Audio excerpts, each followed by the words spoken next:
২০২৫ বৰ্ষত ৰাহুকেতুৰ ডাঙৰ খেলা ধনেৰে উপচি পৰিব এই তিনি ৰাশি জাতক জাতিকাৰ জীৱনত।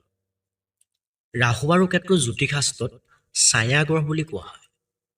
ৰাহুৰ প্ৰভাৱ অতি উচ্চ বুলি ধৰা হয়।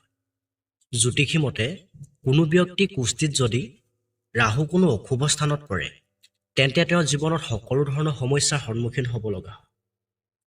ৰাহু এটা নিষ্ঠুৰ গ্ৰহ বুলি কোৱা হয় আৰু ই সদায় বিপৰীত দিশত গতি কৰে। শনিৰ পিছত ৰাহু হৈছে দ্বিতীয় গ্ৰহ, যিয়ে এটা ৰাশিৰ পৰা আন এটা ৰাশিত যাওঁতে বহুত সময় লাগে। ৰাহু এটা ৰাশিৰ পৰা আন ৰাশিলৈ পৰিৱৰ্তন হ'বলৈ প্ৰায় ১৮ মাহ সময় লাগে। জ্যোতিষী মতে যেতিয়া কোনো গ্ৰহ আন ৰাশিত প্ৰৱেশ কৰে তেতিয়া তাৰ শুভ আৰু অশুভৰ প্ৰভাৱ সমগ্ৰ ১২টা ৰাশিৰ ওপৰত পৰে। জন্ম তালিকাত যদি গ্ৰহবোৰ সঠিক দিশত থাকে তেন্তে আপোনাৰ জীৱনৰ সকলো সমস্যা দূৰ হয়। বৰ্তমান শনি নিজৰ ৰাশিত অৰ্থাৎ কুম্ভ ৰাশিত আছে। যোৱা বছৰ ২০২৩ চনৰ অক্টোবৰত ৰাহুৱে মংগল ৰাশি চক্ৰৰ মেঘ ৰাশি এৰি বৃহস্পতি ৰাশি চক্ৰৰ মীন ৰাশিত প্ৰৱেশ কৰিছিল। ২০২৫ চনৰ ২৮ মে'লৈকে ৰাহু মীন ৰাশিত থাকিব। তাৰ পিছত ৰাহু শনি ৰাশি চক্ৰ কুম্ভ ৰাশিত প্ৰৱেশ কৰিব। ৰাহুৱে যেতিয়া ৰাশি পৰিৱৰ্তন কৰে তেতিয়া ইয়াৰ প্ৰভাৱ এজন ব্যক্তিৰ জীৱনৰ লগতে দেশ আৰু বিদেশৰ ওপৰতো যথেষ্ট প্ৰভাৱ। ৰাহু ৰাশি পৰিৱৰ্তনৰ বাবে কিছুমান ৰাশি লোকে ভাল ফলাফল পায় আৰু কিছুমান ৰাশি লোকৰ বহুত সমস্যা হয়। ২০২৫ চনলৈকে ৰাহুৱে মীন ৰাশিত থকাৰ ফলত কোন কোন ৰাশিৰ জাতক জাতিকা উপকৃত হ'ব জানো আহক। জ্যোতিষ পণ্ডিতসকলৰ মতে ২০২৫ চনৰ ২৮ মাৰ্চত শনি নিজৰ ৰাশিত প্ৰৱেশ কৰিব, যাৰ ফলত এই তিনি ৰাশিৰ লোকসকলৰ সকলো ফালৰ পৰা উন্নতি হ'ব। তেওঁলোকৰ জীৱনৰ প্ৰতিটো স্তৰত সুখেৰে উপচি পৰিব। প্ৰথমে আহিছে মিথুন ৰাশি। ৰাহু মিথুন ৰাশি নৱম স্থানত প্ৰৱেশ কৰিব। ৰাশিফল নৱম স্থান হৈছে ভাগ্য ঘৰ। এই সময়ত আপুনি ভাগ্যৱান হ'ব। আপোনাৰ আৰ্থিক অৱস্থাও বহুত ভাল হ'ব। আপুনি পূৰ্বপুৰুষৰ সম্পত্তি উত্তৰাধিকাৰী হ'ব, যিয়ে আপোনাৰ জীৱনশৈলী বহুতখিনি উন্নতি কৰিব। চাকৰি প্ৰত্যাশীসকলৰ বাবেও এই সময় অতি উত্তম আৰু শুভ হ'ব।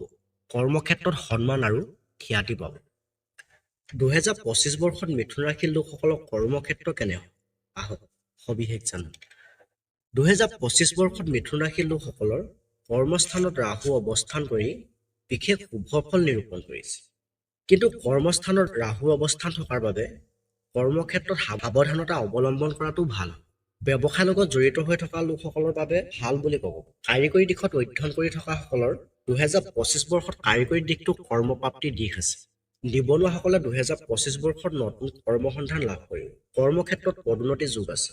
লগতে কৰ্মক্ষেত্ৰত নতুন নতুন দায়িত্ব লাভ কৰিব। কৰ্মত থকা ভয় চিন্তা আঁতৰি যাব আৰু নতুন নতুন কৰ্ম আৰম্ভ কৰিবলৈ মানসিকভাৱে শক্তি লাভ কৰিব। ২০২৫ বৰ্ষত উপাৰ্জন আৰু ব্যৱসায় ক্ষেত্ৰত মিথুন ৰাশিৰ লোকসকলৰ বাবে কেনে হ'ব জানো। ২০২৫ বৰ্ষত মিথুন ৰাশিৰ লোকসকলৰ ক্ষেত্ৰত ধন আৰু ব্যৱসায় ক্ষেত্ৰ অতি শুভ বুলি ক'ব পাৰি। ধনস্থানত মংগল আৰু সপ্তমত ৰবি গ্ৰহ অৱস্থান কৰি ধন আৰু ব্যৱসায় দিশটো অতি শুভ কৰি তুলিছে। আৰ্থিক দিশত খুব সফলতা লাভ কৰিব। হাতলৈ ধন দুগুণ আহিব।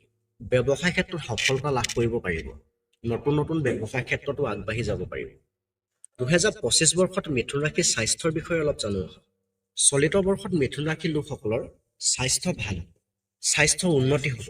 লগতে দীৰ্ঘদিনীয়া ৰোগৰ পৰা পৰিত্ৰাণ লাভ কৰিব। পুৰণি ৰোগসমূহৰ পৰা উপশম লাভ কৰিব।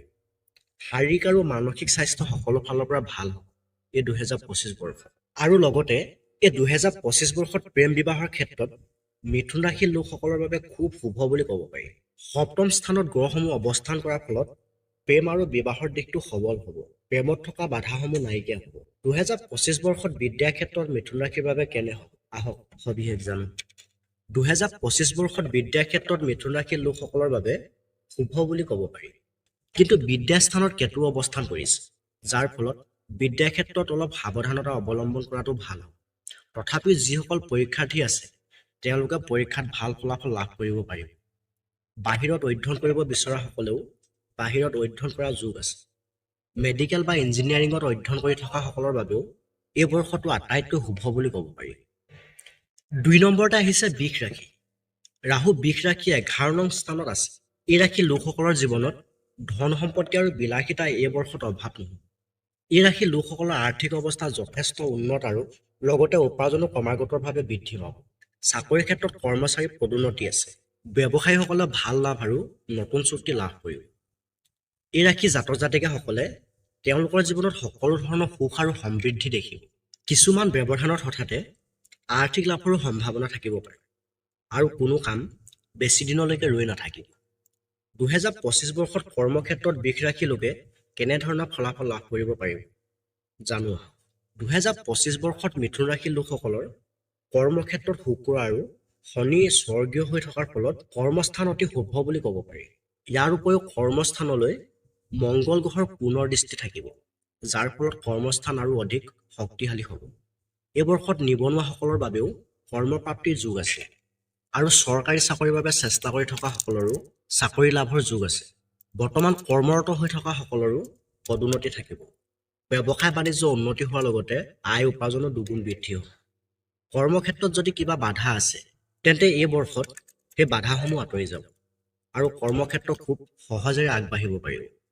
2025 বৰ্ষত উপাৰ্জন আৰু ব্যৱসায়ৰ ক্ষেত্ৰত বৃষ ৰাশিৰ বাবে কেনে হ'ব জানো।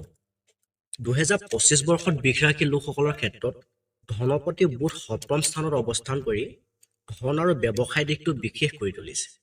2025 বৰ্ষত বৃষ ৰাশিৰ লোকসকলৰ ব্যৱসায় ক্ষেত্ৰত উন্নতি হ'ব। যৌথ ব্যৱসায়ৰ ক্ষেত্ৰত সফলতা লাভ কৰিব পাৰিব। বাধাবোৰো নাইকিয়া হ'ব। নতুন নতুন ব্যৱসায়ত মনোযোগ দিব পাৰিব। লগতে নতুন ব্যৱসায় আৰম্ভ কৰিব পাৰিব। ছপা মাধ্যম, ঘৰতে আৰম্ভ কৰা সৰু ব্যৱসায়, কিতাপ দোকান, সপ্তাহী ব্যৱসায়ৰ লগত জড়িত হৈ থকা সকলৰ বাবেও 2025 বৰ্ষটো ভাল হ'ব। কৰ্মস্থানত শুক্ৰ থকাৰ ফলত কাপোৰ, গাড়ী, ট্ৰেভেল এজেঞ্চি, হোটেল, ৰেষ্টুৰেণ্ট, পানী ইত্যাদি ব্যৱসায়ৰ লগত জড়িত হৈ থকা সকলৰ বাবেও ভাল হ'ব। 2025 বৰ্ষত বৃষ ৰাশিৰ স্বাস্থ্য কেনে হ'ব। চলিত বৰ্ষত বৃষ ৰাশিৰ লোকসকলৰ স্বাস্থ্যৰ ক্ষেত্ৰত সুফল লাভ কৰিব। ৰোগৰো আৰোগ্য হ'ব। পুৰণি ৰোগবোৰ নিৰাময় হ'ব। স্বাস্থ্য উন্নতি হ'ব।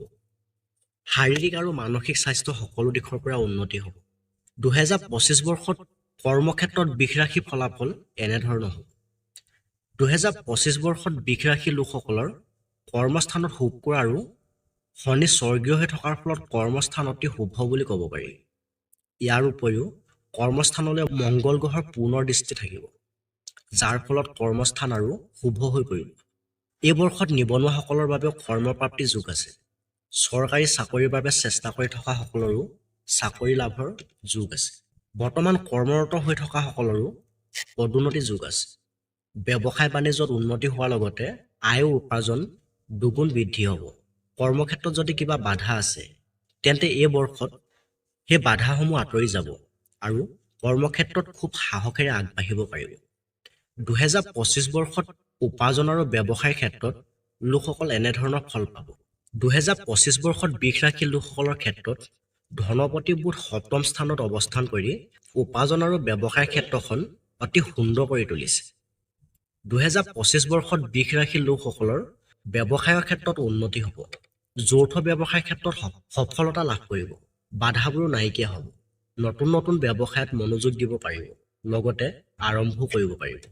ছপা মাধ্যম, দোকান, কিতাপ, ঘৰতে কৰা সৰু ব্যৱসায়ৰ লগত জড়িত হৈ থকা লোকসকলৰ বাবেও 2025 বৰ্ষটো খুব ভাল হ'বলৈ গৈ আছে। কৰ্মস্থানত শুক্ৰ থকাৰ ফলত কাপোৰ, ৰেষ্টুৰেণ্ট এজেঞ্চি, হোটেল, গাড়ী, সপ্তাহী ব্যৱসায়ৰ লগত জড়িত হৈ থকা লোকসকলৰ বাবেও অতি ভাল হ'ব এই 2025 বৰ্ষটো। 2025 বৰ্ষত প্ৰেমৰ ক্ষেত্ৰত বৃষ ৰাশিৰ বাবে খুবেই ভাল। যিসকলে বিবাহৰ বাবে অপেক্ষা কৰি আছে তেওঁলোকৰ বাবেও বিবাহৰ যোগ দেখা গৈছে। প্ৰেমিক প্ৰেমিকাসকলৰ বাবেও 2025 বৰ্ষটো অতি ভাল হ'ব। প্ৰেম বিবাহৰো যোগ দেখা গৈছে। প্ৰেমৰ ক্ষেত্ৰত যদি কোনো বাধা বিঘিনি আছে সেয়া এই বৰ্ষত নোহোৱা হ'ব। 2025 বৰ্ষত বিদ্যাৰ ক্ষেত্ৰত বৃষ ৰাশিৰ বাবে কেনে হ'ব। 2025 বৰ্ষত ছাত্ৰ ছাত্ৰীসকলৰ বাবে বিদ্যাৰ ক্ষেত্ৰ খুবেই ভাল। এই বৰ্ষত ছাত্ৰ ছাত্ৰীসকলে পৰীক্ষাত খুব ভাল ফলাফল লাভ কৰিব পাৰিব। বাহিৰত অধ্যয়ন কৰিব বিচৰাসকলৰ বাবেও 2025 বৰ্ষটো অতি শুভ বুলি ক'ব পাৰি। কিন্তু এই ৰাশি জাতক জাতিকাসকলে আৰ্থিক দিশটো কিছু সাৱধান হ'ব লাগিব। লগতে ভাতৃ তথা স্থানীয় ব্যক্তিৰ পৰা কিছু সাৱধান হ'ব লাগিব। ওচৰ চুবুৰীয়াৰ লগত আপোনালোকে সকলো কথা আলোচনা নকৰাটোৱে ভাল। 3 নম্বৰতে আহিছে বৃশ্চিক ৰাশি। ৰাহু এই ৰাশি পঞ্চম ঘৰত প্ৰৱেশ কৰিব। এনে পৰিস্থিতিত ৰাহু মীন ৰাশিত থাকিলেহে আপুনি লাভ পাব। যদি বছৰ বছৰ আগতে কাৰোবাক যদি পইচা ধাৰলৈ দিছিল আৰু সেই পইচা ঘূৰাই পোৱা নাছিল, তেন্তে ঘূৰাই পোৱাৰ সম্ভাৱনা হ'ব এই 25 বৰ্ষত। পৰিয়ালত সুখ আৰু শান্তি থাকিব। আপোনাৰ যিকোনো সময়তে আৰ্থিক লাভৰ সম্ভাৱনা আছে আৰু আয়ৰ ক্ষেত্ৰত যথেষ্ট বৃদ্ধি পাব। 2025 বৰ্ষত কৰ্মক্ষেত্ৰত বৃশ্চিক ৰাশিৰ বাবে কেনে হ'ব? 2025 বৰ্ষত বৃশ্চিক ৰাশিৰ লোকসকলৰ কৰ্মস্থানৰ অধিপতি ৰবি ধনপতি হৈ বহি আছে আৰু তেওঁলোকৰ কৰ্মস্থানত শুক্ৰ গ্ৰহ পুনৰ দৃষ্টি থকাৰ ফলত কৰ্মস্থান অতি সুন্দৰ কৰি তুলিছে।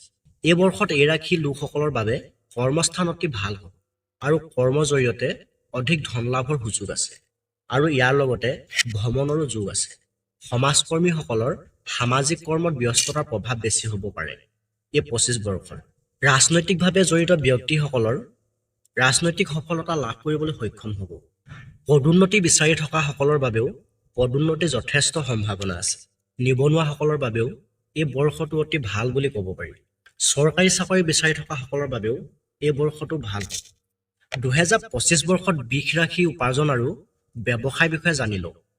2025 বৰ্ষত বৃষ ৰাশিৰ লোকসকলৰ ক্ষেত্ৰত উপাৰ্জনৰ দিশটো শুভ হৈ পৰিছে, কাৰণ এইবাৰ ব্যৱসায় সফলতা লাভ নকৰা ব্যক্তিসকলে ব্যৱসায়ত সফলতা লাভ কৰিব। কাপোৰ বা যান বাহন, পৰ্যায়তৰ সংগী শিল্পী, পূজা সামগ্ৰী ব্যৱসায়, ঠিকাদাৰ, hotel restaurant, beauty parlour, salon, ঔষধ আদি ব্যৱসায়ৰ লগত যিসকল জড়িত হৈ আছে, তেওঁলোকৰ বাবেও 25 বৰ্ষটো শুভ বুলি ক'ব পাৰি। আপোনালোকে এই বৰ্ষত যিকোনো দিশত সফল হ'ব। 2025 বৰ্ষত বৃশ্চিক ৰাশিৰ স্বাস্থ্য কেনে হ'ব? চলিত বৰ্ষত বৃশ্চিক ৰাশিৰ লোকসকলৰ স্বাস্থ্য ভাল হ'ব বুলি ক'ব পাৰি। স্বাস্থ্য উন্নতি হ'ব, ৰোগৰো আৰোগ্য হ'ব, লগতে পুৰণি ৰোগবোৰো নাইকিয়া হ'ব। আপোনাৰ শাৰীৰিক আৰু মানসিক দুয়োটা দিশেই শুভ বুলি ক'ব পাৰি। 2025 বৰ্ষত প্ৰেম বিবাহৰ ক্ষেত্ৰত বৃশ্চিক ৰাশিৰ লোকসকলৰ বাবে বহুত ভাল, বিবাহৰ যোগ আছে। 2025 বৰ্ষত বিদ্যাৰ ক্ষেত্ৰত বৃশ্চিক ৰাশিৰ লোকসকলৰ বাবে শুভ বুলি ক'ব পাৰি। চতুৰ্থত শনি আৰু শুক্ৰৰ লগতে পঞ্চমত ৰাহু গ্ৰহে অৱস্থান কৰি বিদ্যাৰ ক্ষেত্ৰতো অতি সুন্দৰ কৰি তুলিছে। ছাত্ৰ ছাত্ৰীসকলক পৰীক্ষাত শুভ ফল লাভ কৰিব পাৰিব। বিদেশত অধ্যয়ন কৰিব বিচৰাসকলেও বিদেশত অধ্যয়ন কৰিব পাৰিব। বাহিৰত অধ্যয়ন কৰাৰ বাবে সুযোগ সুবিধা লাভ কৰিব। সংগীতৰ লগত জড়িত হৈ থকা সকলৰ বাবেও শুভ হ'ব। এই বৰ্ষত এই ৰাশি জাতক জাতিকাসকলে সঞ্চয়ৰ ক্ষেত্ৰত অকণমান সাৱধান হ'ব লাগিব আৰু ধন টকা পইচা আদি উপাৰ্জন কৰাৰ ক্ষেত্ৰত অকণমান কষ্ট হ'ব পাৰে, কিন্তু প্ৰতিটো কামতে সফলতা পাব আৰু আপোনাৰ উপাৰ্জন কেতিয়াও